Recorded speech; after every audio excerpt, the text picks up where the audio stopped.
যাক এই সপ্তাহই ফুলফিল করে ফেলেছি ইনশাআল্লাহ।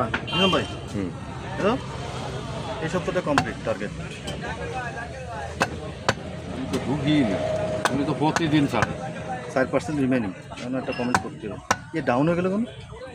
ডাউন সব কিছু জানার এঙ্গেজমেন্ট ঠিক থাকলে এনগেজমেন্ট ডাউন হয়ে গেছে 5%। এঙ্গেজমেন্ট শালা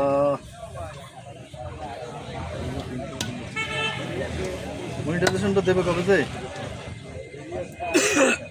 এই যে ওয়েটিং লিস্ট আছে তো এটাই আরেকটা ও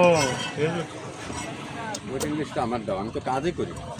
আমি তো ছাড়ি না ভিডিও, তো আমার দেবে কি জানো এই মনিটাইজেশন? ছাড়ে না, গোসল করা ভিডিও ছাড়তেছেন না। ওটা তো আরেকটা আইডিতে, ওই আইডিতে ছাড়ি নি তো। ওয়েটিং লিস্টে যেটা ওটা কোনো ভিডিওই দিই না, কোনো ছবিই দিই না। রাগ হয়েছে, ওয়েটিং লিস্টে রাখবে কেন? কিটা মরে কিটা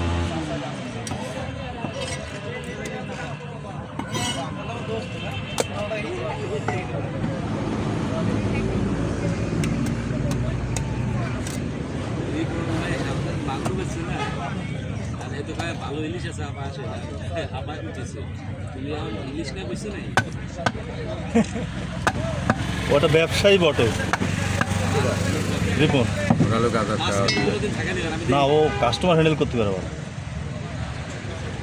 কাস্টমার হ্যান্ডেলটা খুবই ওই বাজারে মাছ বেছে তো দেই না, সবার আগে ওর মাছ শেষ হবে। মাছ কমানো তো ওর মাছ তাই না, কম আনুক আর বেশি আনুক, ও মুহূর্তের মধ্যে মাছ শেষ হবে। ও মানে তো বুদ্ধিমানের কাজ হ্যাঁ কয়জনে বুঝতে পারে? তারা বুদ্ধিমান না। ধরাও খায়। বুদ্ধিমান মানুষের আগে করছে মানে তো কথা বলে না।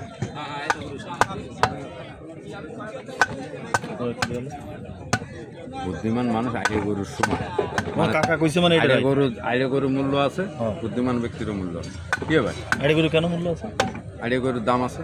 কেন ওই যে আরে গরুর দাম আছে মানে আরে গরু বাচ্চা দেয় না।